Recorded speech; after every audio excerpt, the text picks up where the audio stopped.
Whether you recognize it or not, you are in sales. In our day-to-day lives, we are all selling in some way. If this notion conjures up negative feelings or discomfort for you, you might be confusing selling with manipulating. Selling does not mean getting someone to buy or do something that isn't a good fit.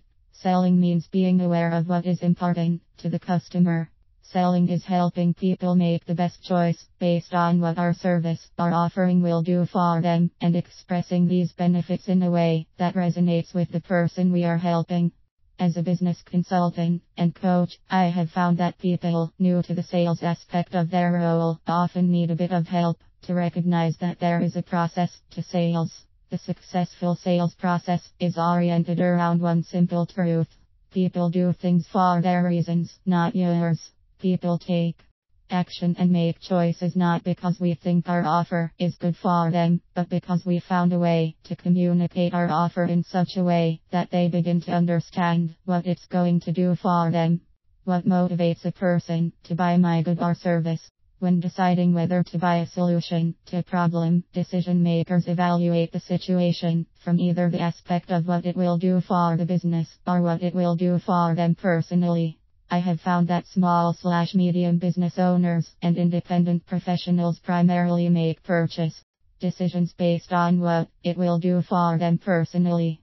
Their personal motivations fall into one of 6 key areas. 1. Achievement. Creating a result. Achieving a non-financial or financial goal for its own sake. 2. Recognition. Often hiding underneath the need to achieve. A desire to demonstrate that among peers, she/he is operating at a certain level of performance. 3. Personal pleasure. The desire for a higher level of life satisfaction. Capitalizing on gifts and talents to earn an income while achieving one's life purpose and doing the things that bring joy. 4. Personal profit. The desire to make the most money possible is the primary goal. 5. Save time and improve productivity. The desire to get things done now. Looking for ways to improve efficiency and productivity for the purpose of reducing operations costs. 6. Security. Often influenced by the individual's life experiences. The desire to remove uncertainty and risk. Breaking down motivations and benefits into these 6 key areas is a process that's been around for many years. It's communicating the sizzle, not the steak, or the view, not the window. What makes this technique particularly powerful and effective is when we rank the benefits in priority order based on the motivations and interests of the individual prospect. We must understand the key benefits that will work for the individual and bring them to the forefront of our conversation. How do I find out what really motivates and interests my prospect? The most simple and natural way to find out how you can best help someone is to develop a genuine curiosity about him or her. Be interested in them and ask them about what is happening in their lives, their struggles, their successes, and their hopes for the future. Then actively listen to their input. Many people think they need to go into a meeting prepared to pitch when they really need to prepare to listen. In fact, the opposite is true.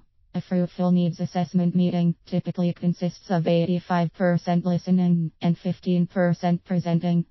For more information on selling genuinely and effectively, I encourage you to read Action Selling by Dwayne Sparks. Action Selling is one of the best little easy to read sales books I have found. It effectively addresses how the sales function works in a way that everyone can understand and begin applying immediately. Now it's your turn. What is your attitude about selling? How would shifting your paradigm of sales from manipulation to providing service and problem solving energize your own sales efforts? How would prioritizing the benefits of your offering to be in tune with your prospects' interests yield better results for you? How can approaching your prospects with genuine interest and active listening make the selling process easier and more effective?